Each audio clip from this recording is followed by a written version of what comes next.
Bienvenue à tous, hein. Bienvenue pour ce webinaire 2 qui va porter sur les aspects de la technopédagogie. Merci beaucoup à l'équipe de FIDE du FSEA et également du secrétariat d'État à la migration pour l'organisation de ces webinaires. Je suis très contente d'être ici aujourd'hui avec vous pour parler de cet aspect de technopédagogie. Voilà.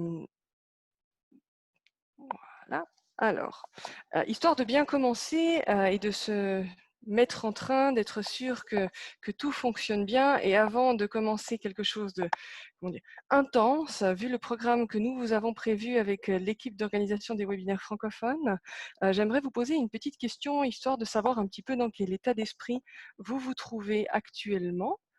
Donc, je vais vous inviter à me rejoindre sur cet outil-là.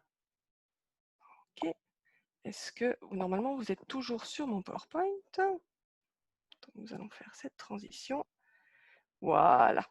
Donc je vous invite à me rejoindre sur menti.com pour un premier petit sondage, histoire de se mettre en train. Et puis la question est relativement simple. J'aimerais savoir comment vous vous sentez ce matin pour aborder ce nouveau volet de séminaire sur l'apprentissage mobile, spécifiquement sur la question de la technopédagogie. Donc, je vous invite sans autre à vous connecter à menti.com. C'est faisable depuis un ordinateur et depuis un téléphone portable. Vous rentrez le code et puis je vous laisse répondre tranquillement à la question. Alors, je vois que c'est la curiosité qui semble ressortir de la plupart des personnes qui sont ici présentes. Alors, je vous propose maintenant une deuxième petite question.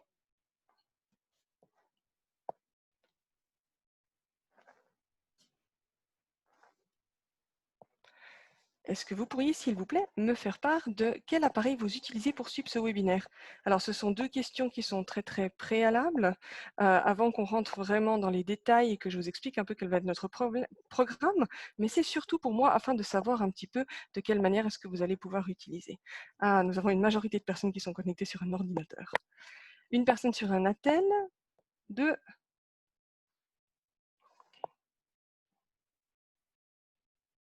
Très bien. Parfait. Alors, je vous remercie d'avoir pris part à ce petit questionnaire. Et puis, nous allons passer à la suite, puisque je vois que la majorité des personnes sont sur un ordinateur, pour que je puisse vous faire part un petit peu des instructions spécifiques pour la suite de notre webinaire. Okay. Parfait. Donc, nous sommes de retour sur le PowerPoint principal. Alors, déjà, histoire de répondre à certaines questions qui passent, j'aimerais juste vous dire que le webinaire donc est enregistré, les vidéos seront mises à disposition. De la même manière, une partie du PowerPoint commenté sera aussi mise à disposition sur le site. Donc ne vous inquiétez pas pour ceci, profitez des exercices et lancez-vous dans les activités qui sont proposées. J'ai vu qu'il y a des personnes qui sont connectées sur des téléphones portables, cela peut arriver, ou des tablettes, il y a notamment des gens sur un iPad. Certaines des activités qui sont proposées pourraient être désactivées par votre appareil en fonction de la configuration que vous utilisez.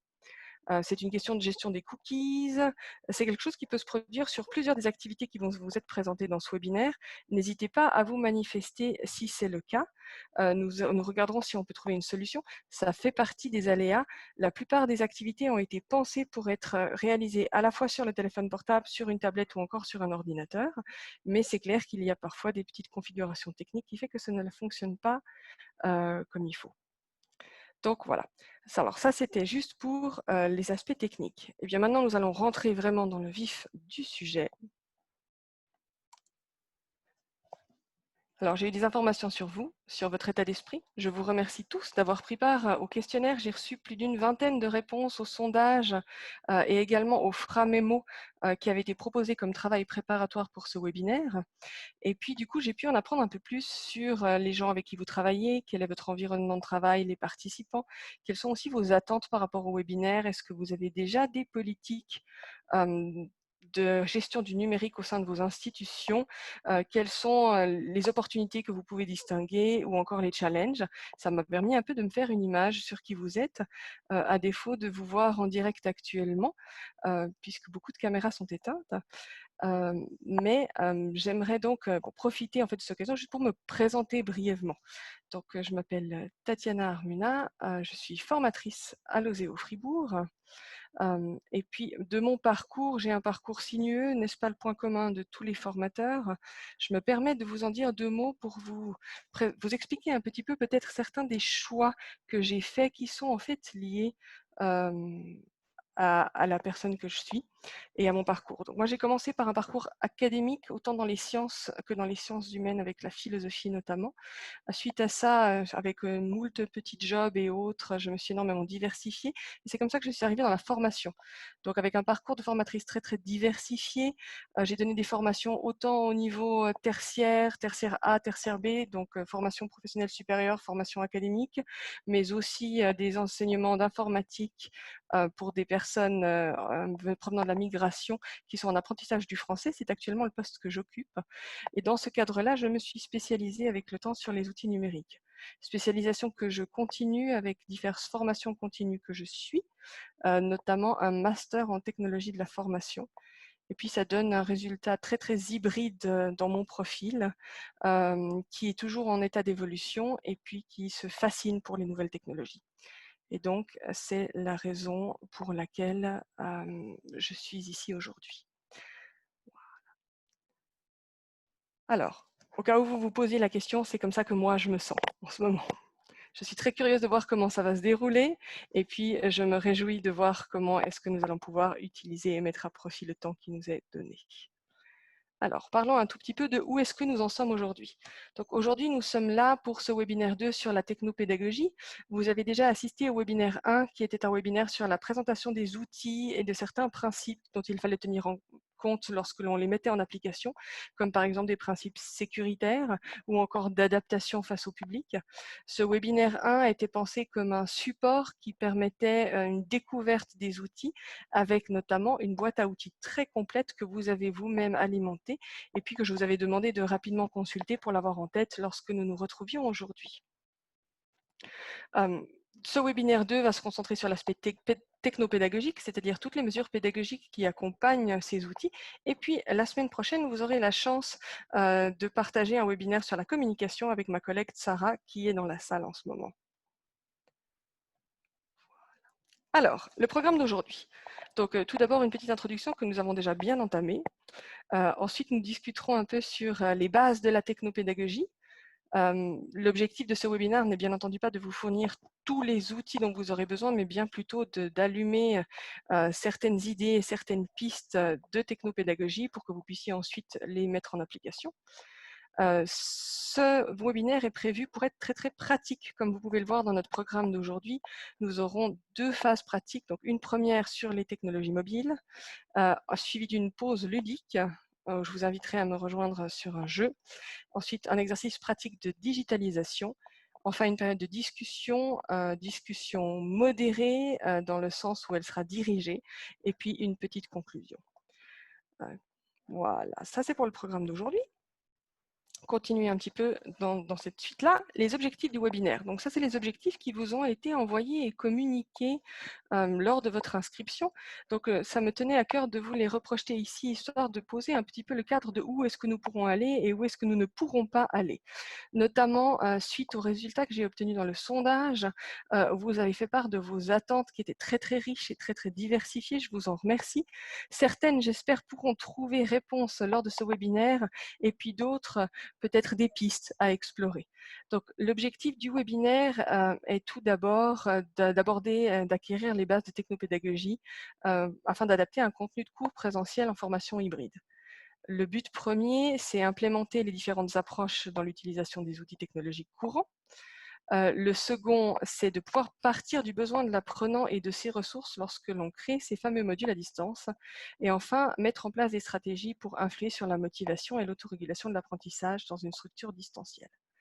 À partir de ces objectifs-là et en tenant compte des retours que vous avez faits dans le sondage et qui étaient essentiellement centrés sur le fait d'avoir une utilisation pratique des outils technologiques qui avaient été présentés de manière très très détaillée par Eric et puis qui sont inclus à l'intérieur du Padlet, eh bien vous avez demandé est-ce qu'on pourrait avoir des exemples, est-ce qu'on pourrait les utiliser. Donc, suite à ça, ce webinaire a été construit de manière à être très, très pratique. Alors, déjà, je vais vous parler un tout petit peu des choix pédagogiques et médiatiques que j'ai faits pour ce webinaire afin que vous compreniez un petit peu dans quel cadre est-ce qu'on se situe. Par votre participation à ce webinaire, vous avez un statut qui est double. Vous êtes à la fois participant, donc vous êtes dans la position de l'apprenant qui vient découvrir les bases de la technopédagogie et l'utilisation des outils, mais vous êtes également formateur ou responsable andragogique, un spécialiste de l'ingénierie de la formation, et puis donc vous avez forcément un positionnement un peu méta, vous dire mais comment est-ce que je construis ce genre de formation? J'ai pris en compte ces deux axes dans la stratégie d'élaboration de ce webinaire afin de vous permettre de vous positionner dans les deux aspects. C'est-à-dire qu'une partie des exercices seront dans le but de vous faire tester vous-même certains des outils et certains des processus d'apprentissage, donc vous allez être vraiment dans une position d'apprenant, mais en filigrane et en arrière-plan, il y a toujours cette question méta de se dire mais pourquoi est-ce que c'est fait et comment est-ce que c'est fait? Donc ça, c'est la stratégie qui a été choisie pour ce webinaire. Et pour répondre à votre demande et dans la suite de cette stratégie, eh bien, nous allons introduire énormément d'outils. Alors, je commence déjà par vous dire, c'est le premier conseil ou une recommandation de ce webinaire, eh bien, je vous déconseille de faire ceci lorsque vous implémentez vous-même une formation. Parce qu'introduire autant d'outils peut mener à beaucoup de confusion et beaucoup de problèmes techniques. C'est notamment ce qui est ressorti dans le Framémo, que la crainte de ces problèmes techniques lorsqu'on aborde une formation. Donc voilà, le webinaire est une entreprise risquée avec énormément d'outils. Comme vous pourrez le voir, nous allons utiliser Zoom, nous avons déjà commencé. Vous avez pu tester dans la mesure où ça a fonctionné Mentimeter. Ensuite, nous allons utiliser le Padlet, le Framémo que vous avez déjà pu tester, éventuellement un Framapad si certains problèmes techniques surviennent. Je vais vous proposer de tester la plateforme LMS Grasp et un outil de chat SpeakUp. Et probablement encore d'autres en cours de route qui sont des outils peut-être secondaires. Donc ça, c'est ce qui a été mis en place pour ce webinaire. Pour chacun de ces outils, je vous donnerai les liens pour pouvoir y accéder, ainsi que les codes d'accès lorsqu'il y en a. Et puis, n'hésitez pas à vous manifester dans le chat qui est animé par mes collègues Sarah et Eric, et puis qui répondent à vos questions pour vous permettre d'accéder à ces outils. Et puis, si jamais il y a un problème technique majeur, parce qu'on n'est jamais à l'abri lorsqu'on utilise autant d'outils techniques, eh bien, nous aviserons sur le moment. Par rapport au choix des outils, eh bien, quelqu'un a pu tester la collaboration de pouvoir dessiner à l'intérieur de mon PowerPoint. Je vous remercie d'avance de ne pas gribouiller les parties principales. Si vous voulez rajouter des petits smileys, je vous en prie, mais éventuellement que ce soit encore lisible. Dans le choix des outils, à l'exception de Zoom, qui est un outil qui existe en version gratuite, mais pour l'utiliser dans une structure institutionnelle, il faut prendre une licence pour pouvoir avoir accès à toutes les fonctionnalités. La plupart des outils qui vont être intégrés dans ce webinaire sont disponibles en option gratuite. Et nous allons utiliser que les options gratuites. Donc ça a comme conséquence, comme l'a mentionné Eric, les problèmes techniques éventuels, mais ça a aussi comme conséquence certains choix d'utilisation qui ont dû être faits et que nous aurons l'occasion d'aborder dans la suite du webinaire. Par rapport à la stratégie d'accompagnement qui a été mise sur place, donc de nouveau mes deux collègues animent le chat. Lorsque vous serez en salle de groupe, eh bien, nous passerons faire le tour. N'hésitez pas à poser des questions, à nous appeler s'il y a quelque chose qui ne fonctionne pas ou juste parce que vous avez besoin d'un complément d'information. L'objectif, malgré le fait que nous soyons à distance, est d'avoir quelque chose de très interactif. Et puis, merci Eric d'avoir indiqué qu'on pouvait effacer les graffitis, c'est très gentil. Et puis, l'idée, c'est qu'on soit dans quelque chose qui soit vivant. Le but n'est pas d'avoir une formation ex cathedra, même si le début y ressemble très fortement. Alors, passons dans le vif du sujet. Alors, la technopédagogie, qu'est-ce que c'est? Alors, moi, j'aimerais juste vous emmener un petit peu dans une expérience de pensée ou plutôt vous faire remarquer certains points par rapport à votre pratique actuelle ou votre pratique d'avant. La technopédagogie, c'est un mouvement qui a apparu avec l'apparition des nouveaux outils digitaux dans l'utilisation dans une utilisation éducative. Alors, si on peut faire une petite comparaison, j'imagine que la plupart d'entre vous ont déjà joué au Scrabble, ou en tout cas voient à peu près à quoi ça ressemble. Donc, je vous présente les lettres de Scrabble avec lesquelles on a l'habitude de jouer. Et puis, ces dernières années, donc on peut estimer à peu près, disons, ces 15-20 dernières années, ou en tout cas très très sérieusement ces 15 dernières années, eh bien, notre jeu de Scrabble a commencé à changer, puisque actuellement, il ressemble à ça. Donc, nous sommes dans une situation où, en tant que formateurs, nous connaissons les bases de la pédagogie, comment structurer nos cours, quels sont les leviers sur lesquels nous pouvons accéder, influencer. Et puis, on nous dit, voilà, vous allez faire la même chose, donc vous allez continuer à jouer au Scrabble, mais avec d'autres pièces. Puis à partir de ce moment-là, vous avez d'autres pièces, mais vous n'avez pas forcément d'autres règles, ou on vous les a introduites progressivement. Progressivement, on vous a amené une nouvelle pièce qui indique le micro, ou on vous a amené un écouteur. Comment est-ce que vous le placez sur votre tableau de Scrabble? Eh bien, ces règles d'utilisation de ces nouvelles pièces sont regroupées dans le thème de la technopédagogie, qui est donc le mélange entre l'aspect technique et l'aspect pédagogique, et qui est très très largement discuté aujourd'hui dans tous les domaines de l'éducation. Et puis ma proposition ici, c'est de vous esquisser certains des scénarios qui personnellement m'ont accompagné dans ma pratique. Alors, ça n'a pas un objectif exhaustif, on est bien d'accord qu'il y a, comme dans tous les mouvements pédagogiques, beaucoup de discussions. Est-ce que je peux vous demander d'éteindre votre micro? Voilà, parfait. Merci beaucoup. Il y a beaucoup de discussions qui ont lieu pour savoir quels préceptes mettre en place et comment, mais cela n'empêche pas que ce qu'on peut constater dans la pratique, et c'est ce que vous avez fait remonter à l'aide du questionnaire que je vous ai envoyé avant le cours, eh bien, il y a surtout un grand sentiment de se dire, mais comment est-ce que je joue avec ces nouvelles pièces? Alors, on va continuer là-dedans. Alors, la technopédagogie, il y a 3 axes. Mon collègue Eric vous l'a présenté très clairement avec le public cible qu'il avait identifié par rapport à la formation que vous êtes en train de suivre aujourd'hui. Et les 3 axes qui sont présents sont un axe institutionnel, l'axe du formateur et bien entendu l'apprenant. Alors, sur l'image que je vous projette, ils sont séparés. Dans la réalité, c'est très, très difficile de les séparer d'une manière aussi tranchée. Maintenant, pour moi, c'était juste important de revenir sur les besoins lorsqu'on parle de technopédagogie et également les leviers d'action de chacun de ces publics. Donc, au niveau institutionnel, lorsqu'on parle de technopédagogie, eh bien, il y a cette question de se dire, est-ce que nous avons besoin d'avoir une ligne politique pour l'utilisation des outils digitaux? Et puis, si on en a besoin, de quel type est-ce qu'elle doit être cette ligne politique? Alors, la réponse, finalement, elle vous appartient de savoir est-ce que vous souhaitez avoir une ligne ou pas, et puis comment est-ce qu'elle s'articule. Ce que l'on peut constater actuellement, et puis ça s'est confirmé dans les retours que vous avez faits, beaucoup d'institutions ont déjà des lignes politiques. Alors, c'est des fois difficile de savoir jusqu'à quel point est-ce qu'elles sont développées. C'est parfois essentiellement des lignes politiques qui vont toucher à la question de la sécurité des données et puis à la gestion du budget, parce que bien entendu, au niveau institutionnel, installer des outils digitaux, ça implique un investissement budgétaire important. Et puis, parfois, la liberté qui est accordée aux formateurs d'utiliser tel outil ou tel outil. Dans les versions institutionnelles plus poussées, nous avons l'exemple des universités ou des hautes écoles qui, elles, développent des LMS complexes et puis la totalité, une bonne partie de l'enseignement repose là-dessus, notamment pour la transmission des documents. Après, certaines institutions ont des lignes politiques qui sont beaucoup plus simples, du type l'encouragement à utiliser certaines applications et puis une boîte à outils qui est commune et institutionnelle. Donc, à vous de savoir dans votre institution où est-ce que vous vous situez et puis est-ce qu'il y aurait peut-être des choses qui seraient à mettre en place un peu plus, et ça, vous pourrez peut-être répondre à cette question à la fin du webinaire de manière un peu plus détaillée. Au niveau du formateur, eh bien, il est astreint aux règles institutionnelles. C'est quelque chose duquel il ne peut pas déroger. Maintenant, il y a quand même une certaine liberté d'action, notamment dans l'utilisation des outils digitaux, puisqu'étant donné que le formateur va choisir comment implémenter sa séquence de formation, en tout cas en partie, eh bien, il y aura la question de savoir quels outils il va utiliser.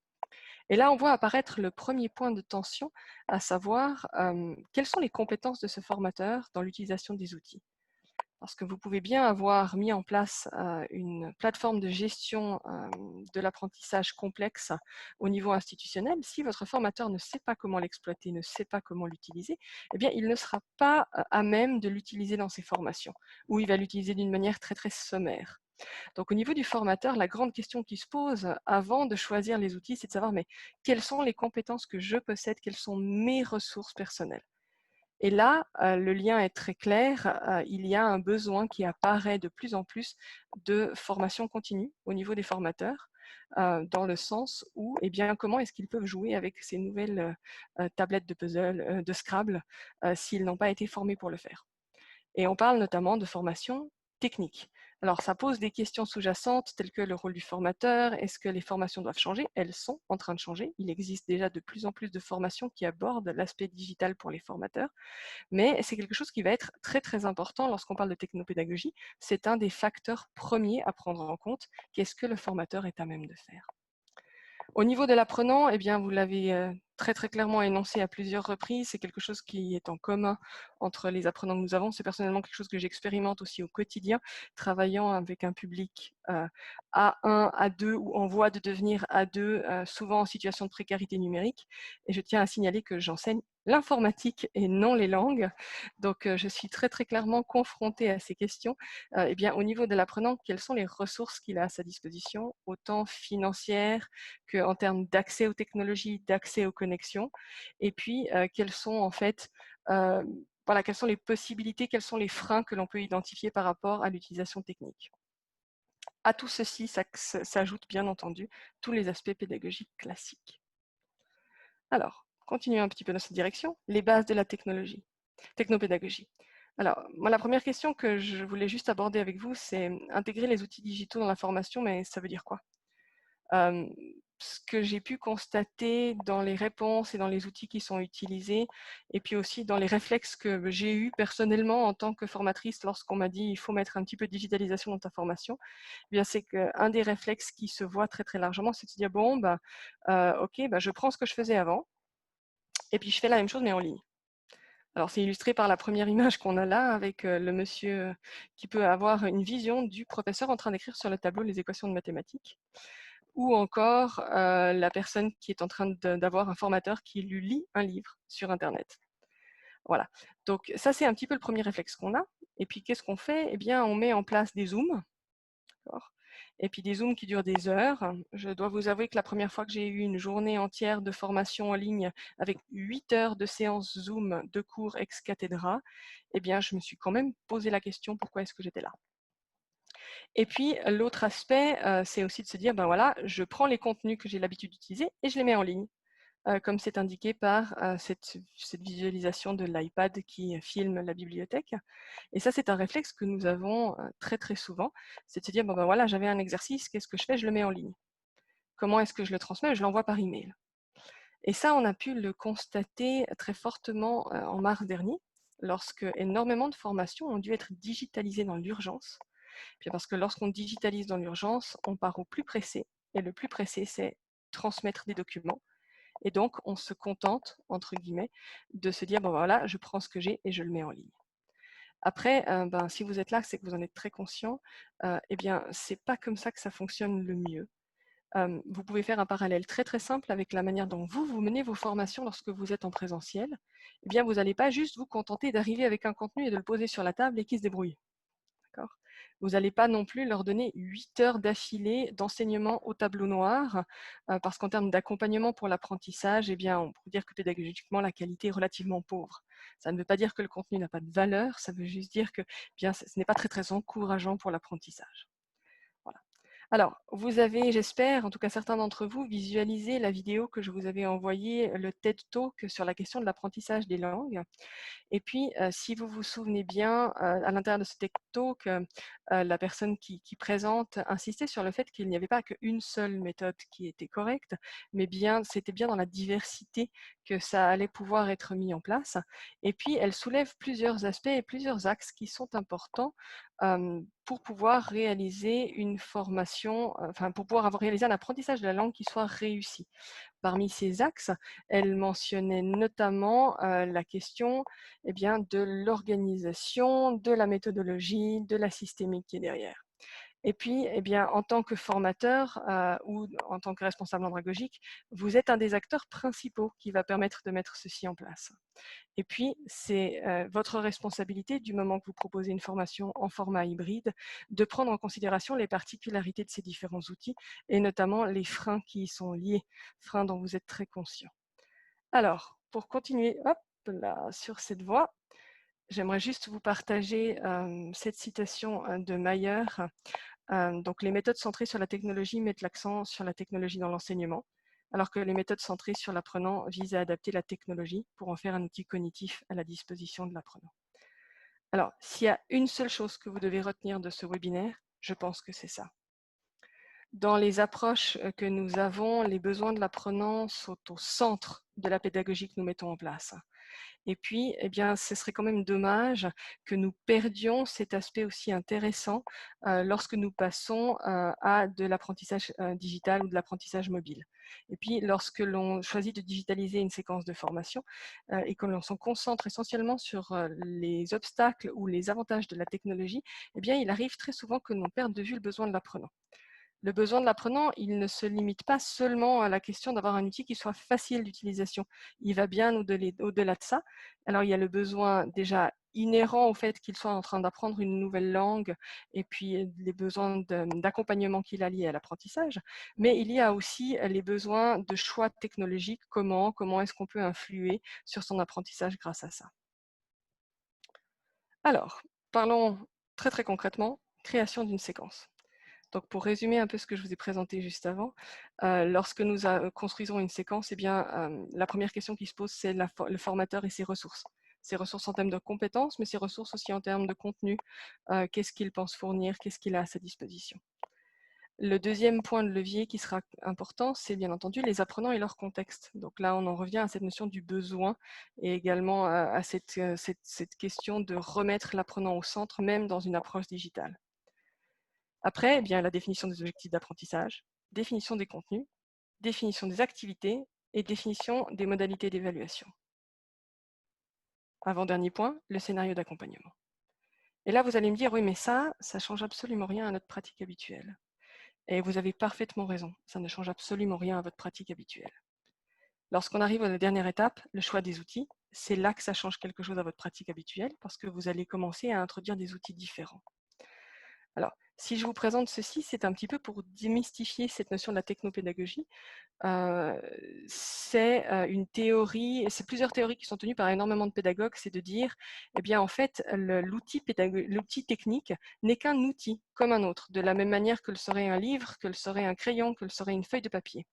Et puis, il ne doit pas être déterminant dans la création de la séquence, mais il doit bien jouer un rôle au moment de se dire, OK, une fois que j'ai posé ce que je veux faire, qu'est-ce que j'ai comme outil à ma disposition pour le faire? Et là, la question de la créativité va rentrer en ligne de compte. Mais comme vous pouvez vous l'imaginer, le choix de l'outil, il n'y a pas un seul choix d'outil. Il y a une diversification des types d'outils que l'on peut utiliser. C'est ce que Eric vous transmettait dans le webinaire 1. Et puis, je ne vais pas pouvoir vous transmettre, dire, OK, dans ce cas d'activité, merci d'utiliser cet outil-là, c'est celui qui fonctionne le mieux. Parce que ce serait une erreur. C'est vraiment à vous de définir qu'est-ce qui fonctionne le mieux. Donc, le choix d'outils va être crucial, mais c'est aussi une question de créativité. Comment est-ce que je peux utiliser ces outils? Alors, continuons. J'ai quand même fait une petite liste de critères de sélection des outils, histoire de la garder en tête pour les exercices qui vont venir juste après les travaux de groupe. Donc, première chose, ne pas introduire un outil que vous ne maîtrisez pas. Ça peut paraître être une évidence, mais c'est important.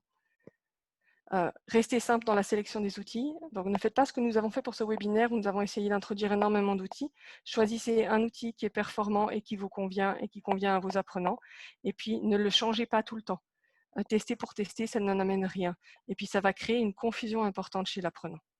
Orienter le choix en fonction de l'action à réaliser, ça paraît être une évidence, mais c'est souvent perdu de vue lorsque l'on rend une formation digitale. J'ai assisté à beaucoup de formations, je me disais, mais pourquoi est-ce qu'il utilise cet outil-là? Est-ce que vraiment il en a besoin? Est-ce qu'on n'aurait pas pu faire plus simple avec un forum ou avec un chat? Introduire l'outil et prévoir un système de support, donc ça c'est crucial, c'était un des aspects qui a été mis en avant chez nous, le système de support et le chat, je vois qu'il est utilisé, donc profitez-en. Et puis des conseils, voilà, confectionnez-vous une boîte à outils institutionnelle de ressources.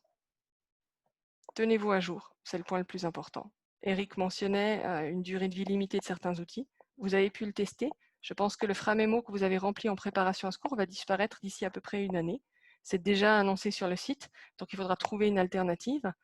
C'est très très important de se tenir à jour parce que autant, alors un livre doit aussi être mis à jour, mais vous pouvez quand même y accéder même s'il n'est plus tout à fait à jour.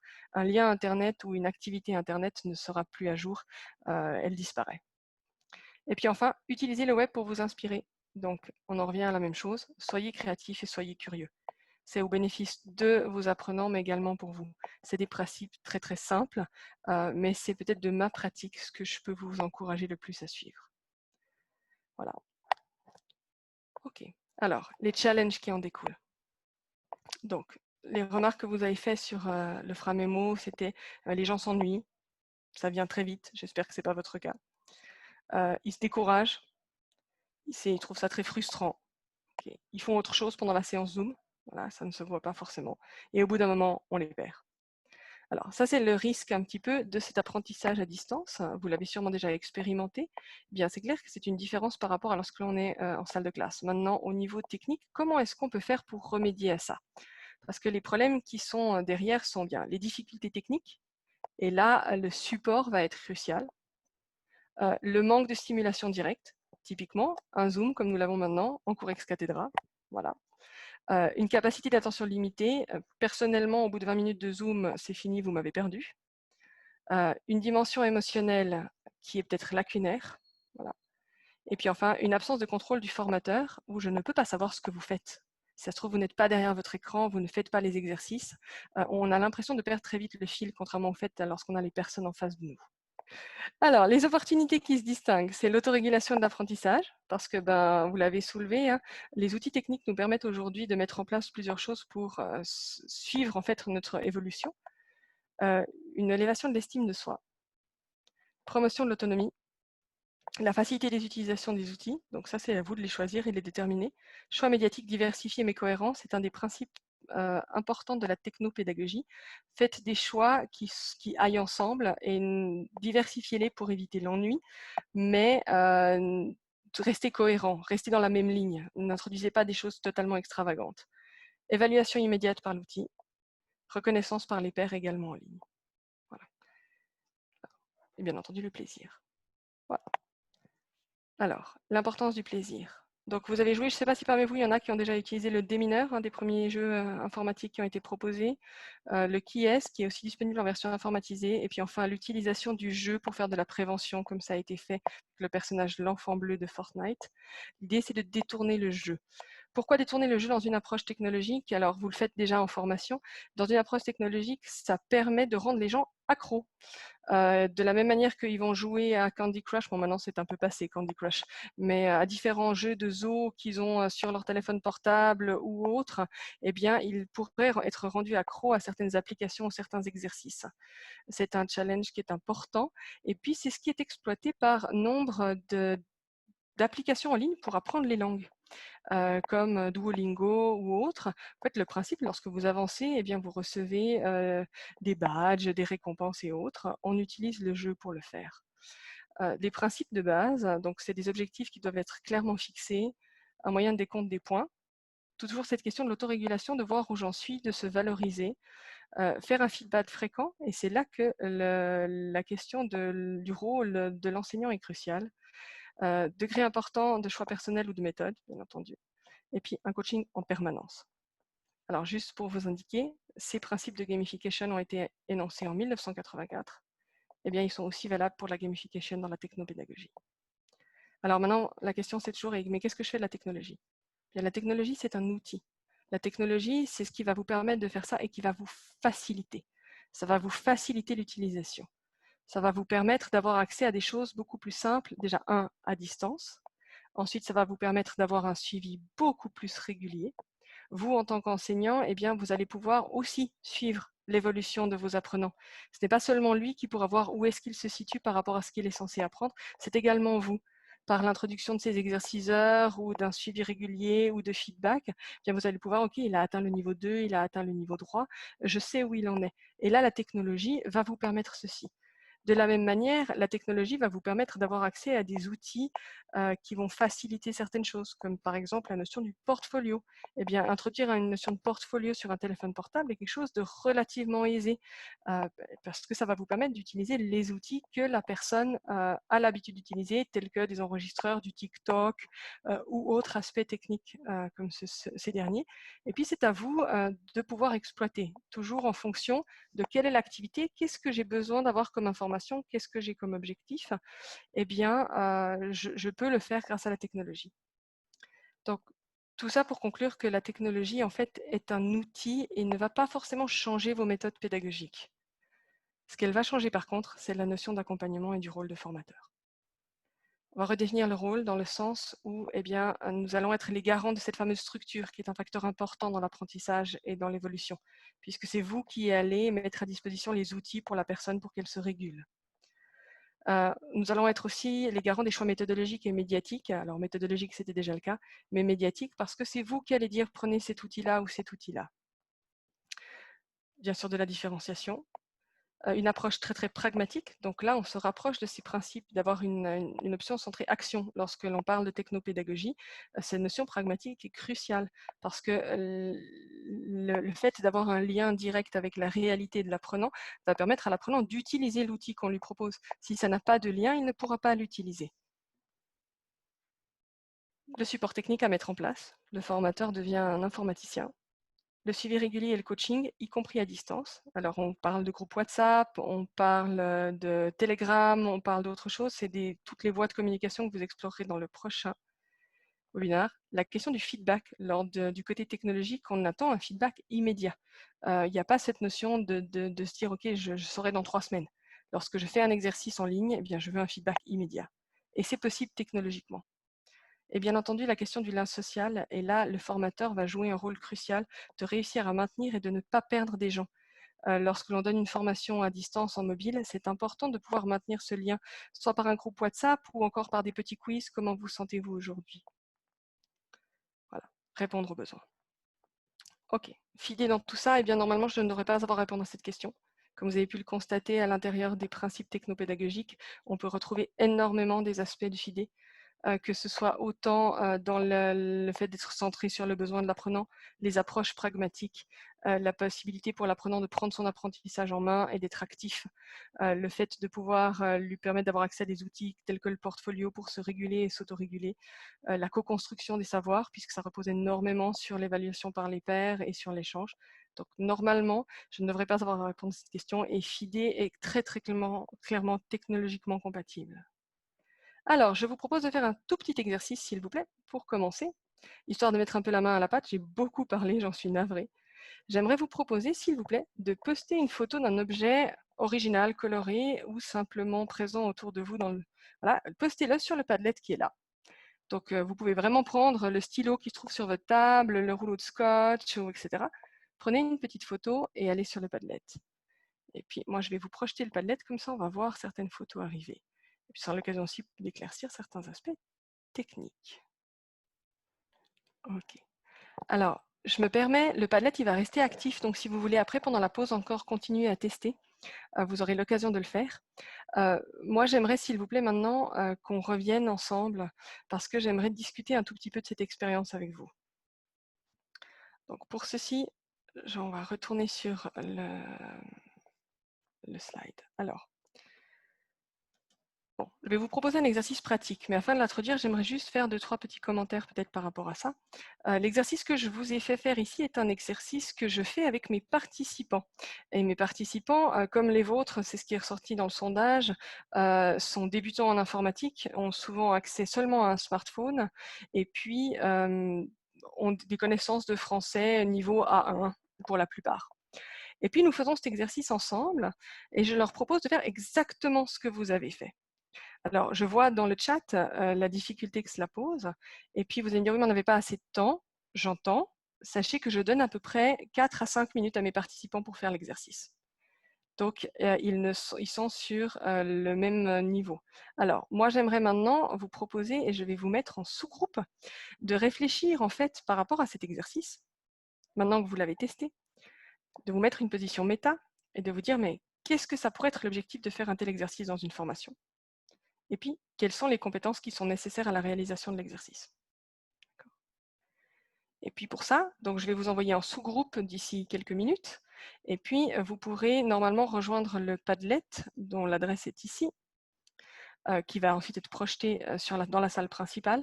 Et puis, je vais vous demander de poster des réponses assez brèves avec signé, de vous trouver un nom pour votre groupe. Ça peut être quelque chose de très simple, mais qu'on puisse identifier quel est le groupe qui a posté le post. Voilà. Donc, je vous invite maintenant à vous mettre en sous-groupe et puis prenez note peut-être du nom du Padlet. Bon, alors du coup, on va reprendre. Et puis, les 4 nous rejoindront en cours de route. Voilà. Alors, moi, je voudrais juste vous faire un tout petit retour par rapport à l'exercice que vous venez de faire. Alors, pas le jeu, j'espère que vous avez pu en profiter. Ça, je vous laisserai voir ensuite, vous, de votre côté. Si vous avez envie de nous faire un commentaire sur le jeu dans le chat, n'hésitez pas. C'est toujours intéressant de savoir ce que vous en avez pensé. Mais sur l'exercice que vous avez fait avant la pause. Alors, j'ai pris connaissance de toutes les informations que vous avez regroupées sur le pad. Je vais en faire une version condensée et puis je vous mettrai à disposition dans la version enrichie de ce PowerPoint. Mais juste, histoire de recentrer, cet exercice, c'est un exercice que je fais régulièrement avec mes apprenants. Et puis, vous avez mis le doigt sur plusieurs aspects assez clairs de pourquoi est-ce que je fais cet exercice. Le premier étant le fait d'évaluer les compétences des apprenants. C'est un exercice que j'utilise pour faire l'état des lieux des compétences techniques. Et c'est un exercice qui, dans une situation de classe ou à distance, peut être interprété comme étant quelque chose de relativement ludique. Beaucoup de mes participants me font le retour que ça leur a fait plaisir de chercher des choses comme ça. Et puis, je le combine souvent avec une tâche du type chercher ce type spécifique d'objet dans votre entourage, etc. Et puis, les gens me disent « Ah, mais c'est sympa, etc. » Et dans une optique de gamification et de rendre l'apprentissage plus simple, ça me permet à moi d'avoir un retour sur leur niveau technique. Ça permet aussi de voir quelles sont les compétences qu'ils ont à leur disposition et les ressources au niveau informatique, mais également les ressources au niveau privé. Parce que parmi le processus, lorsqu'on fait des formations à distance, c'est un point important de voir quelles sont les personnes ressources autour d'eux. Parce que j'ai parfois des gens qui me disent « ça a super bien marché, c'est mon fils qui a fait ». Et puis, mais ça fait partie finalement de la manière de travailler lorsqu'on travaille à distance. Est-ce que la personne va avoir quelqu'un qui peut l'accompagner? Parce que vous pouvez bien faire vous un support, mais vous ne serez pas le seul élément. Voilà, donc ça c'est le retour. Je vous laisserai consulter le Padlet si jamais vous voulez voir ce que vos collègues ont écrit. Je suis d'accord avec plus ou moins tout. Je suis impressionnée de tout ce que vous avez réussi à sortir, c'est assez fantastique. Et puis je tiens à dire que vous avez aussi alimenté le Padlet de photos. Et j'ai vu une magnifique image de pingouin sur les photos. Je trouve ça très très charmant. Et voilà, juste pour vous dire que je trouve ça très sympa. Alors, je vous propose qu'on passe à la suite. Donc, cette deuxième partie du webinaire va nous occuper sur une activité un tout petit peu plus conséquente, puisqu'elle devrait durer à peu près 20 minutes, peut-être un petit peu plus, on verra en fonction du temps à disposition. Et puis, l'activité que je vous propose maintenant est une activité qui est plus de se mettre dans la position de digitalisez-vous une formation. Alors, nous n'avons pas pris une formation complète, on a pris une petite séquence liée à un objectif particulier. Et puis, je vous invite en fait à tester Grasp. Grasp est un outil de LMS mis à disposition gratuitement par les EPF et hébergé en Suisse, et puis qui vous permet en fait de monter des formations et de donner des accès à vos participants, tout ça gratuitement. Vous verrez à l'intérieur du Grasp lorsque vous serez connecté. Donc, pour vous connecter, vous pouvez utiliser le lien qui est là. Alors, je vais également le poster sur le chat. Et puis, donc, vous pouvez vous connecter en fait avec ce lien-là. Alors, qu'est-ce qu'il me propose? Ouais, ici, excusez-moi, comme ça je vous mets juste le lien sur le chat pour que vous puissiez me rejoindre. Et à l'intérieur, vous verrez, en fait, il y a plusieurs groupes qui ont été constitués, qui ont repris les noms de vos groupes. Et quand vous cliquez sur le nom de votre groupe, vous pourrez voir les différentes instructions que vous avez. Et puis, je vous laisse sans autre fouiller, cliquer et voir qu'est-ce que vous pouvez faire avec tout ça. Si vous avez des questions, n'hésitez pas à appeler. Vous serez en mode sous-groupe et puis nous pouvons sans autre passer dans les sous-groupes pour vous accompagner. Voilà. Voilà, je vous laisse sans doute cliquer. Je vais ensuite, une fois que vous serez tous plus ou moins partis, je vais vous mettre en sous-groupe. N'hésitez pas à m'appeler. Et puis, les tâches sont simples. Vous avez un scénario à lire. Ensuite, vous avez des instructions. Et puis, vous avez un fra-mémo à compléter. Vous identifierez ensuite un plan B et un plan C en cas de problème technique avec le fra-mémo. Et enfin, à la fin, vous pourrez, avec une barre de progression, évaluer comment est-ce que vous estimez personnellement votre aptitude à digitaliser cette séquence. Voilà, donc ça c'est l'exercice que je vous propose de faire maintenant, histoire de tester des outils un tout petit peu différents. Donc pour ce faire, je vais vous remettre dans mon sous-groupe et je vous souhaite un bon exercice. Et puis je fais le tour, nous passerons vous voir et discuter avec vous. N'hésitez pas à nous appeler. Et puis si jamais, je vous enverrai aussi un décompte de temps lorsque ça se termine. Voilà. Donc, je suis à l'intérieur du groupe Lost, voilà, qui a rempli et commencé à remplir son fra-mémo. Et puis, si vous descendez en fait en bas de votre groupe, vous avez un outil qui s'appelle Show Progression. Donc là, c'était entre deux, c'était tous les plans B et plans C en cas de problème technique. Et quand vous cliquez sur Montrer la progression, eh bien, vous pouvez auto-évaluer comment vous estimez que vous avez rempli la tâche et où est-ce que vous vous situez par rapport à la digitalisation de la séquence. Voilà. Donc, c'est un exercice qui est individuel. Je vous laisse peut-être 1 minute pour faire ça, s'il vous plaît. Étant donné que j'ai un accès enseignant sur cette plateforme, eh bien, j'ai moi-même accès aux résultats de cette auto-évaluation. Je vous rappelle que Grasp est une plateforme LMS, donc qui permet vraiment de gérer la totalité. Ça veut dire que si je vous fais passer soit une auto-évaluation, ou imaginons qu'il y ait eu un quiz, ou que vous ayez dû remettre un document, ou répondre à certaines questions, ou filmer un dialogue et me poster le film, eh bien, j'aurais pu avoir accès à toutes vos productions et puis les évaluer en tant qu'enseignant. Alors là, je ne vais pas faire ça, mais l'objectif de cet exercice était, en plus de réfléchir sur la séquence de formation, de vous positionner par rapport à l'outil, puis de vous montrer un outil LMS qui est plus complexe, qui vous permet de gérer beaucoup de choses, mais qui, comme vous le voyez, intègre exactement les mêmes outils que nous avons l'habitude d'utiliser de manière isolée, avec tous les problèmes techniques que cela comprend. Ok, donc alors je peux constater que pas grand monde n'a encore rempli la barre de progression, mais ça commence. Donc voilà, je vous laisserai sans doute le temps. Et vous pourriez aussi le faire si vous le souhaitez pour tester l'exercice une fois la formation terminée. Maintenant, j'aimerais vous proposer en parallèle à cet exercice de remplir la barre de progression, je vous proposerai d'entamer l'étape suivante, qui est la discussion suite à cet exercice que vous avez fait. Donc, pour cette discussion, je vous intègre un nouvel outil qui est un outil de chat parallèle, mais qui permet de mettre des points positifs ou négatifs aux commentaires faits par les participants précédents. Donc, je vais vous poster, hop là, voilà, ça fait partie. Comme vous pouvez le constater, on est bientôt à la fin. Je vous poste le lien à l'intérieur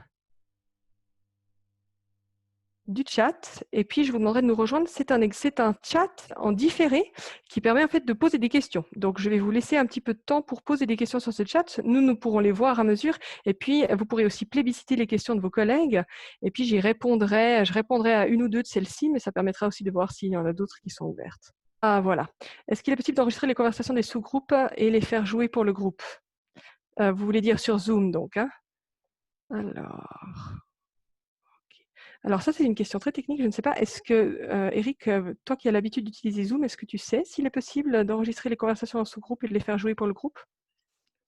On peut les retrouver après la session dans le dossier racine document de l'ordinateur qui enregistre les chats, mais non, c'est pour ça que l'on doit utiliser un outil autre parallèle, genre un tableau blanc, pour pouvoir faire retranscrire et réutiliser les résultats des travaux en sous-groupe.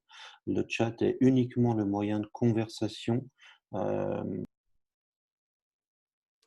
Donc a priori, c'est quelque chose qui n'est pas forcément faisable. C'est une des raisons, comme l'a mentionné Eric, pour laquelle je vous ai proposé des outils qui sont extérieurs. Après, pour enregistrer des conversations et les faire rejouer, ça c'est quelque chose qui est très facilement faisable, notamment sur des téléphones portables, ou si vous utilisez la fonctionnalité WhatsApp, par exemple, vous permet d'enregistrer une conversation audio, quelque chose de ce type-là. Donc, si jamais l'objectif c'est de leur faire des dialogues et de leur faire jouer le dialogue et ensuite de le repasser, il y a beaucoup d'outils qui existent et qui sont accessibles et qui sont souvent déjà préconfigurés sur les téléphones portables de nos participants. Ok. Ok. Alors, est-ce que ce serait possible de prendre le temps de discuter la planification du cours en groupe sur le Framémo? Alors, est-ce que, Ricardo, est-ce que vous pourriez m'indiquer de quel groupe vous parlez? Vous étiez dans quel groupe?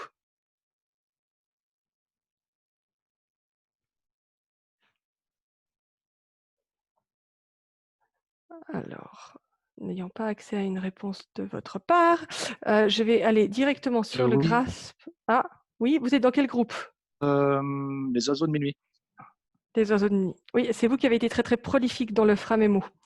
Donc, j'en profite. Est-ce que vous voyez le Framémo maintenant, puisque je partage mon écran? Est-ce qu'il est visible pour vous ou pas? Non. Non, c'est pas, le lien n'est pas bon. Il faut mettre un 3 en fait Mhm. sur la barre d'adresse. Le Ok. lien dans le Grasp était pas correct. Oui. Voilà, alors on y est. Voilà, ça c'est le vôtre, hein, c'est juste? Oui. Ok, donc alors moi ce que je peux vous proposer, c'est que je vais vous faire juste un ou deux peut-être petits commentaires par rapport à la construction. Par rapport aux objectifs, bien c'est vous qui déterminez. Dans les scénarios que je vous ai donnés, vous aviez un scénario de recherche d'emploi. Les objectifs sont très très diversifiés, donc vous en avez identifié 3. Et puis la question c'est de voir sur quels objectifs est-ce que vous voulez travailler et comment. Les outils que vous avez utilisés, alors le Padlet est un outil qui est partiellement payant et qui peut être compliqué à utiliser. Le Framemo est une alternative qui est gratuite.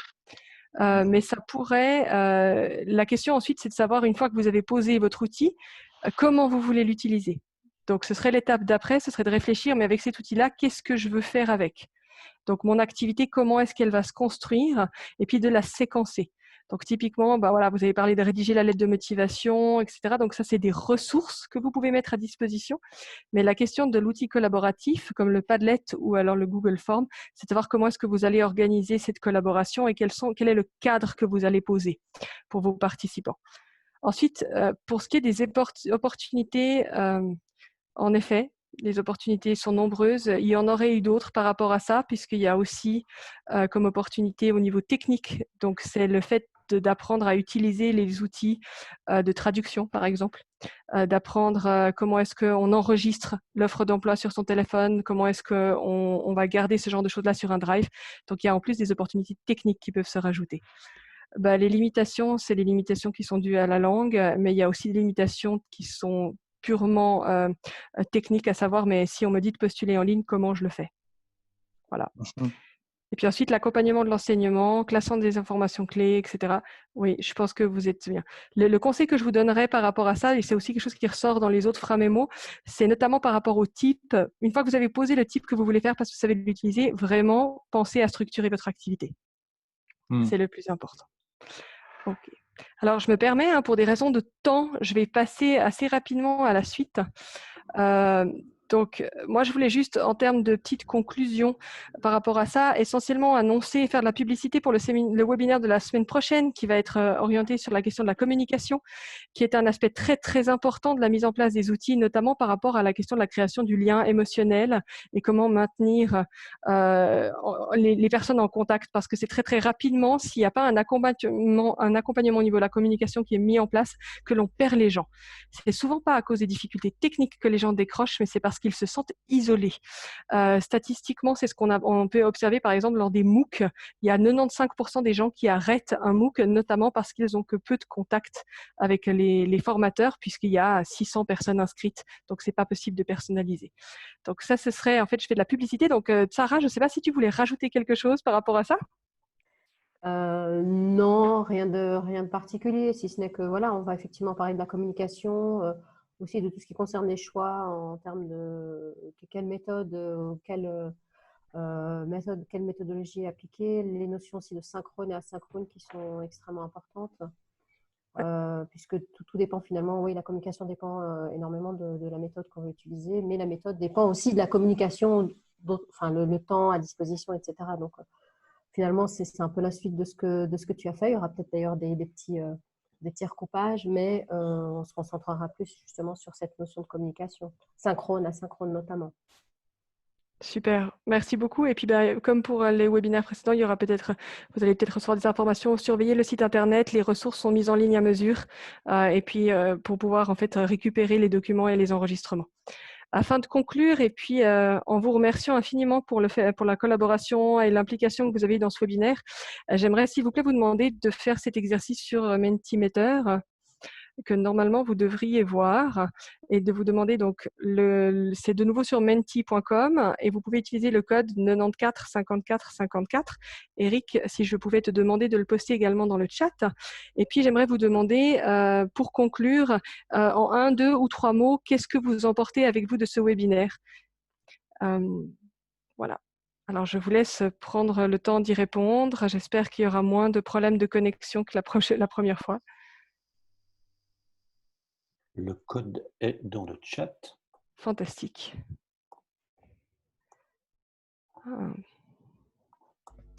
Le lien est dans le chat.